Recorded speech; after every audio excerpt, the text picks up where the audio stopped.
Oké, nu is het beter. Oké, dan gaan we terug. Ok, alors on va voir avec les collègues du service quel est le retour des différents groupes.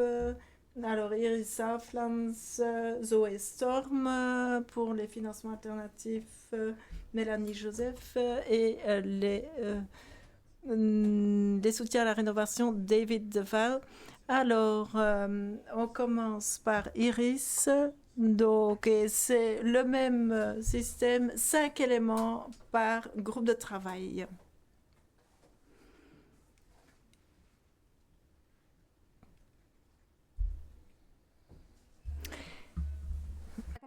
L'accompagnement en rénovation, ce qu'on a trouvé positif, c'est qu'on a remarqué que l'attention était généralement beaucoup portée sur la construction d'un lien de confiance entre les locataires ou les bailleurs selon les organismes et les personnes qui accompagnent.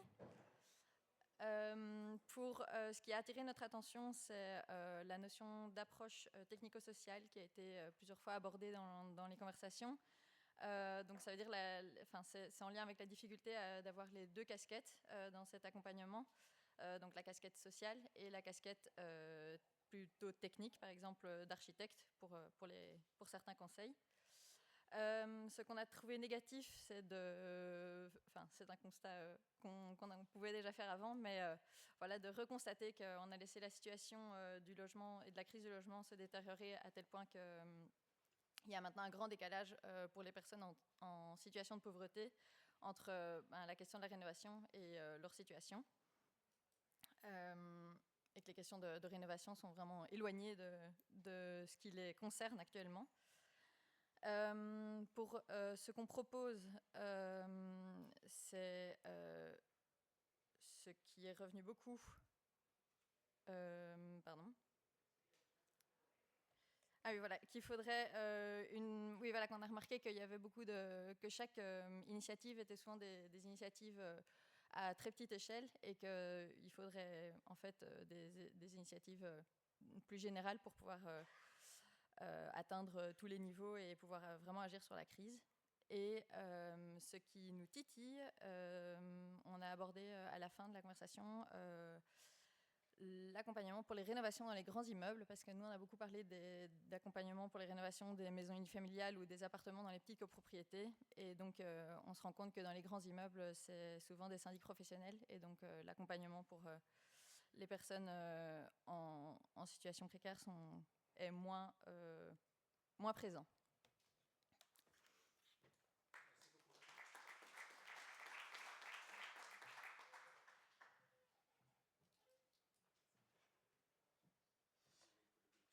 Oui, du coup, pour le groupe qui concernait donc les aides pour l'utilisation d'appareils économes en eau et en énergie, du coup, ce qu'on a trouvé positif, c'est le fait qu'il existe quand même pas mal d'initiatives qui permettent une possibilité d'accompagnement, un accompagnement de proximité.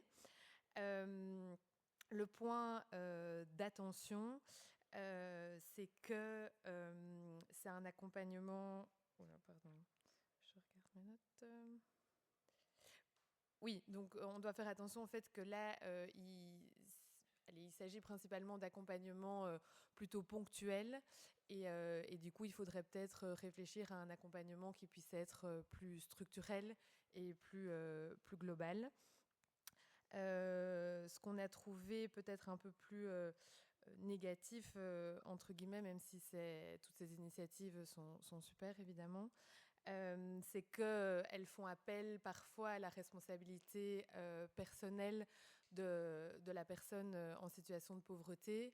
On lui explique, on lui donne des clés pour essayer de consommer mieux, pour essayer de consommer moins, alors qu'on sait, on l'a rappelé tout au long de la journée, que les personnes en pauvreté consomment déjà très peu d'énergie, très peu d'eau, ou en tout cas beaucoup moins que d'autres personnes. Et donc, voilà, c'est quelque chose qui peut parfois être un peu plus négatif de les pointer personnellement. Et justement, de nouveau, ça rejoint le point d'attention de réfléchir plutôt de manière structurelle et peut-être moins individuelle. oui, donc dans les propositions, ben voilà, ça rejoignait le point d'attention, donc je me répète un peu ici, mais donc c'était de réfléchir de manière plus structurelle. Et ce qui nous a titillé, c'est on a entendu un témoignage, quelqu'un nous a partagé son ressenti sur le fait que dans les CPAS, ils essayent souvent de prendre contact avec des gens pour les aider, pour faire en sorte qu'ils puissent justement aller gérer au mieux leurs factures et s'en sortir. Et qu'en fait, il y a beaucoup de gens aussi qui ne répondent pas à cet appel. Et donc, la question se pose de savoir comment mieux attraper ces gens et pouvoir les aider au mieux, mais déjà comment les contacter et les garder dans un contact de proximité. Voilà, merci.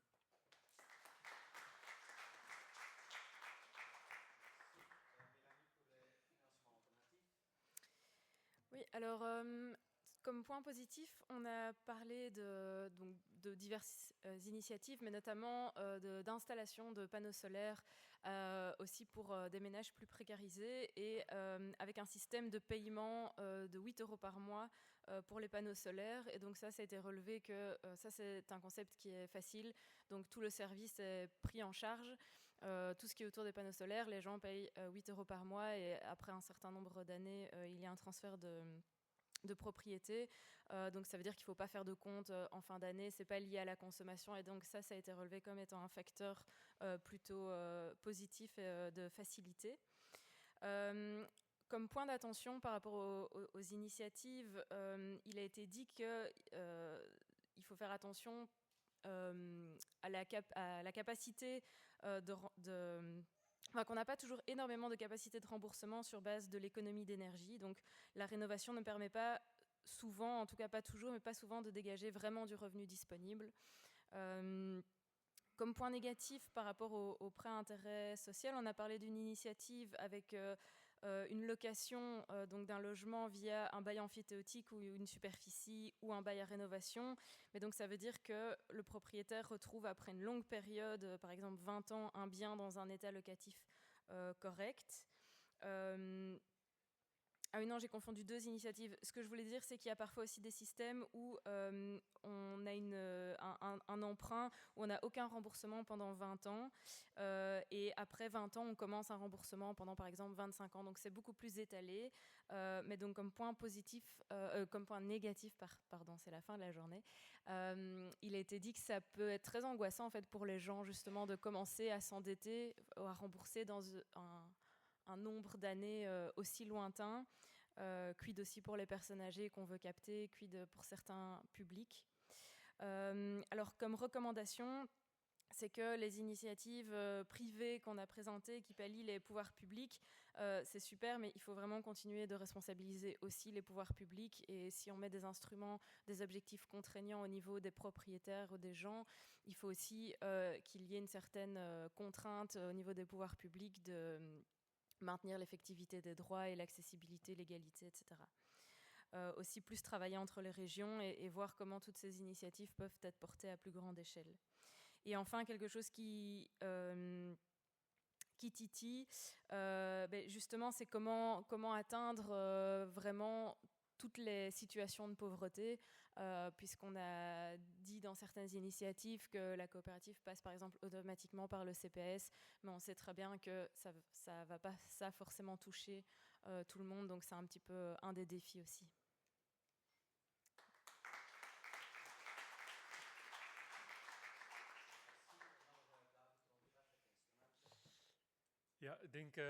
Oui, je pense qu'il est positif, c'est qu'il y avait pas mal d'exemples dans lesquels, d'une bonne manière, il y a différents types de politiques avec différents objectifs qui sont liés à la politique sociale, l'inoccupation, politique également sur garder votre ville avec des qualités de logement, rendre la ville plus attractive, donc la politique pour accélérer la rénovation où on établissait le lien sur comment les primes à la rénovation pourraient atteindre des objectifs sociaux à la fois. Et comment garder les logements abordables pour les personnes défavorisées. Un point d'attention. Souvent, nous avons parlé du marché locatif qui a été abordé dans tous les groupes, également le nôtre, mais l'observation, c'est qu'il y a différents types de marchés de location. Marché locatif pour les classes moyennes, pour les grands ménages, marché locatif, également un marché locatif pour les personnes défavorisées aussi. Cela demande qu'il y ait différentes politiques face à ces différents parties de marché locatif. Et il faut une attention pour comment évaluer cette politique, parce que dans la gestion sociale qui a été abordée dans notre groupe, finalement, qu'il y a un certain nombre limité de maisons sociales, mais c'est la clé de voûte d'une politique qui va mettre beaucoup de choses en route. Et comme ça, on pourrait générer d'autres effets grâce à cette politique qui est négatif que l'inégalité entre propriétaires, locataires est le plus important en bas du marché locatif. Donc, ce sont les plus vulnérables qui sont le plus faibles face à des propriétaires plus puissants. Et là, c'est plus difficile à faire bouger les choses pour la rénovation, par exemple, des logements. Cela répond un peu à la constatation que finalement on ne sait pas qui sont les propriétaires. On ne maintient pas les registres des propriétaires, ils ne sont pas rendus centralement disponibles. Donc c'est ce qui fait difficile à les aborder. Voilà pourquoi il faudrait peut-être faire des listes de propriétaires et spécifiquement essayer d'approcher ces propriétaires, faire un point sur lesquels on puisse te contacter s'il y a des plans de rénovation. Comme propriétaire, il y avait l'exemple du point de contact propriétaire à Gand qui fait ça et qui le fait avec une carotte pour les propriétaires qui ont des intentions, qui ont des questions sur la rénovation, pour motiver de le faire de manière sociale, ces contacts avec les locataires. Et ce qui nous titille, nous avons vu plusieurs exemples d'instruments légaux, des outils légaux. Il y en a d'autres qui sont peut-être trop peu utilisés, ces outils, et que c'est une trace qui doit être suivie pour améliorer la qualité de ces logements et d'autre part aussi pour rendre le marché de logement plus abordable en essayant d'enlever la spéculation. Il y a encore l'idée de la réglementation des prix locatifs qui a été abordée à plusieurs fois avec les avantages, les inconvénients. C'est ce qui nous titillait. Merci.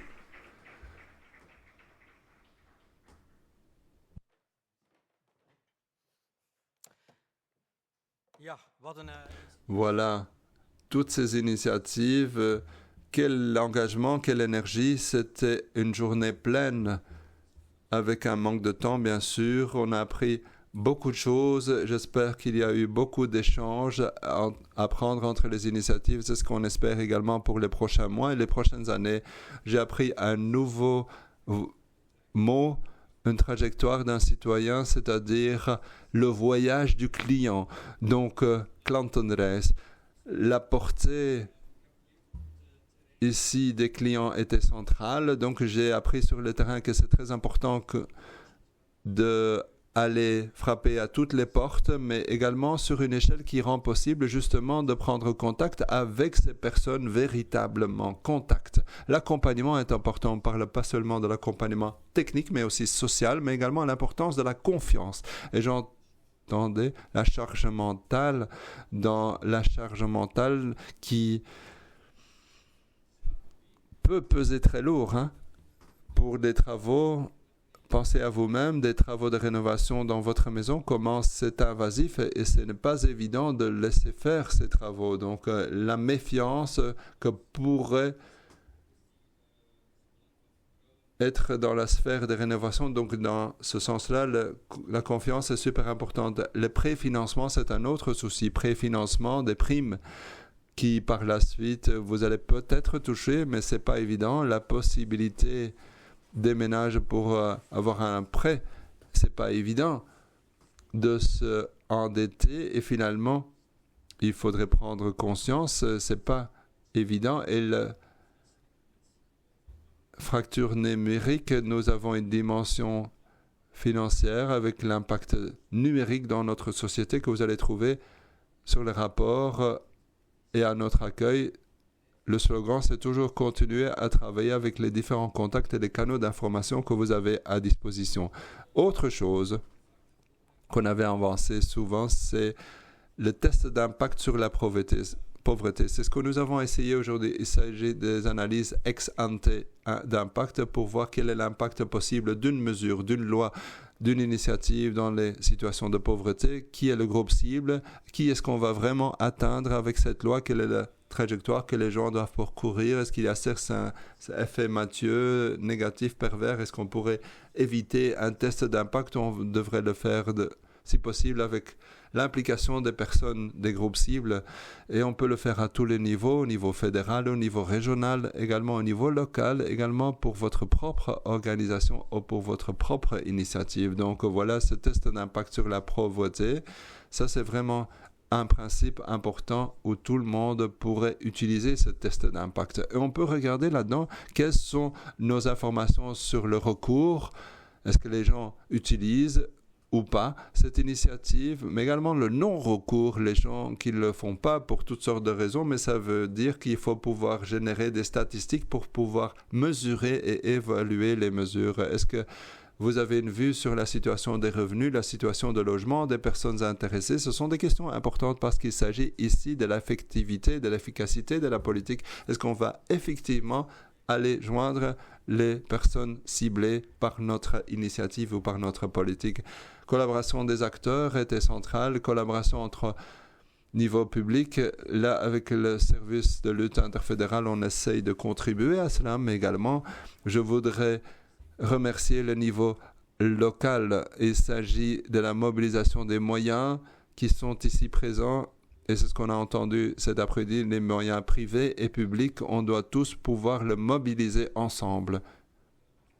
Des rencontres entre personnes du terrain qui travaillent sur le terrain, mais également ceux qui ont des connaissances sur les modèles financiers. C'est super intéressant d'avoir tout ça. Mais en même temps, avec cette coopération, il faut avoir un débat, de bonnes conventions. Quel est le rôle de ces différents acteurs? On parle du public, des moyens privés également, des intermédiaires, des citoyens même. Donc ce débat reste nécessaire. Et j'en arrive à un dernier point en guise de conclusion. Nous sommes devant un défi énorme. Défi énorme pour garder ceci dans le amener ceci dans le scope de la politique des temps de crise au niveau fédéral, régional et local pour essayer de focaliser sur le scope, vraiment d'avoir une focalisation sur les ménages, les locataires à faible revenu dans situation précaire pour ne garder personne derrière dans ces effets mafieux, aussi pour diminuer ces effets mafieux, de les éviter. Et nous espérons qu'avec le service de lutte interfédérale de lutte contre la pauvreté, avec ce séminaire, nous avons pu apporter une contribution, mais nous aimerions compter sur vous pour ce focus permanent de to leave no one behind. Qu'est-ce que vous pensez de ce matériel d'aujourd'hui? Qu'est-ce que vous avez pensé? Qu'est-ce qu'on peut vous offrir? Donc voilà, tout d'abord, il y a la note sur notre site web des initiatives qui sont présentées aujourd'hui. Vous trouvez ça sur le site web.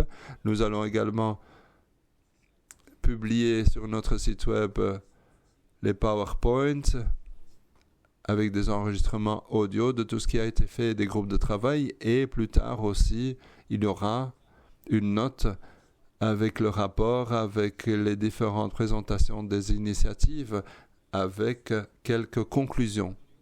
Je peux vous donner le bon conseil si vous êtes intéressé dans notre travail. Abonnez-vous à notre newsflash, c'est la meilleure manière de rester au courant. Et bien sûr, nous restons à votre disposition pour vos questions d'information, vos commentaires par rapport aux initiatives et les pistes de collaboration éventuelles. Et j'en arrive à quelque chose d'important. Mot de remerciement. Merci à l'Institut fédéral de développement durable pour la collaboration. Également à la participation fédérale, Société d'investissement, la Loterie nationale pour soutien, Résidence Palace, qu'on pouvait utiliser ici comme bâtiment, les interprètes qui sont nos partenaires fidèles dans ces échanges à travers les frontières linguistiques. Également, un grand remerciement aux collègues qui sont ici présents,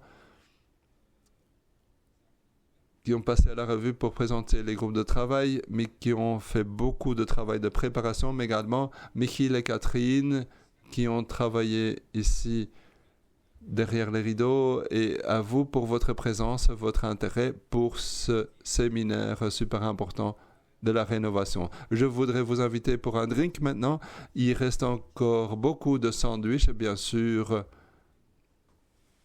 On est contre le gaspillage, donc vous pouvez les emmener à la maison si vous voulez, les sandwichs, et donc on peut encore établir des contacts pendant le drink, des questions qui n'ont peut-être pas encore été posées. Vous pouvez encore en parler pour ceux qui s'intéressent. À 18h, il y a encore un autre événement.